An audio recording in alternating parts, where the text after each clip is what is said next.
Welcome to Usual Mike Television. Today, I want to tell you about my wonderful time I had over 2 days, Saturday and a Sunday, at the Gold Coast Supernova. Now, my videos will have to be put into two parts, a part one and a part two. The reason for this is I have so much footage to get through, and I didn't really want to swamp you and say, here's 30 minutes of stuff, just watch it. So I wanted to break it down into something fun, bits and pieces, a little bit of this, a little bit of that. As you know, Supernova is just pop culture at its finest. You have cosplay, collectors, autograph hunters, fanboys, fangirls, you name it, they're all there. Manga, anime, and a little bit of cult following classics, the sort of stuff that everyone goes, I've never heard of that, but there's a core group of those people there going, I love this shit. And why? It's all the people who are there, you know, each to their own. It's a wonderful experience. If you ever want to go, it's good worth going.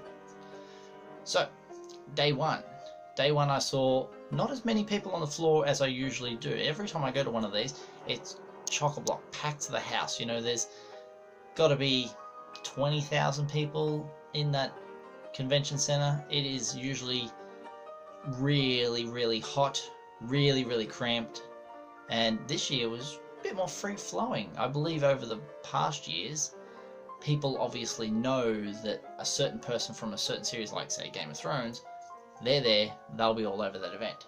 They'll get there and they'll be like, I have to go because that person's there. Stargate's another one. I don't watch Stargate. SG-1, Atlantis, I don't know none of it. You might like it.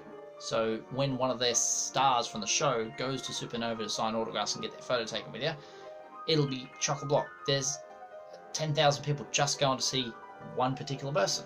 It's madness, it is. But this year there was no Stargate, so numbers were down. Why is that? Don't know. And in Australia, we always have the opinion that we don't get the megastars. When you go to San Diego Comic-Con, they'll have a television show there. The entire cast turns up for a Q&A. The entire cast, you get photos taken with, you know. Here we get like one obscure star from an obscure show on an obscure pay television channel, and you're expected to like that show, know that person, pay some money, and get your photo taken with them. That's how it kind of works. The letdown this year, as you know, I'm a collector. Hey, I've got crap. I've got lots of toys and crap. This year, I sent them a very vicious rant on Facebook. No, I don't do letters. About the quality of the stores. Now, the stores themselves, they pay money to be at Supernova.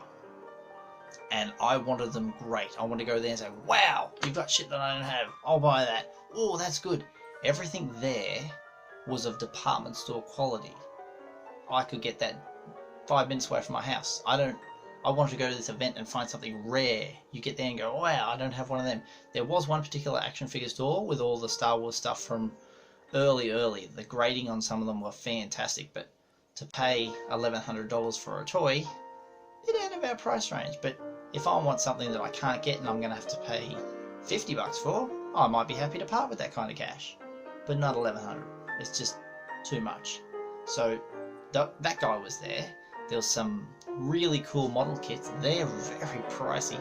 But most of the other stuff that was random is something I can pick up at the shops. Nothing fancy. So my rant to them was, make sure your people who come to Supernova put up a good shop. Make it so they don't bring crap. They're bringing warehouse, leftover, last generation. You know, you're seeing stuff that's like, oh great, yeah, that was cool about 10 years ago. It's not worth bringing it, and some of it's old, some of it's dusty, some of the boxes are beat up. And you know, if you're a super collector, you like things in mint condition. You don't want to pay something for a banged up box. You know, your toys are pristine, still in the box. So, Funko Pops, I like them like that. And yes, there was Funko Pops, but was there any rare ones? No, because they only had a very, very limited supply of San Diego Comic-Cons or New York Comic-Cons. The exclusive ones that are released there had a very limited supply, and it was of characters that were like on tilt with people going, who the hell's that? So, here's some footage from day one.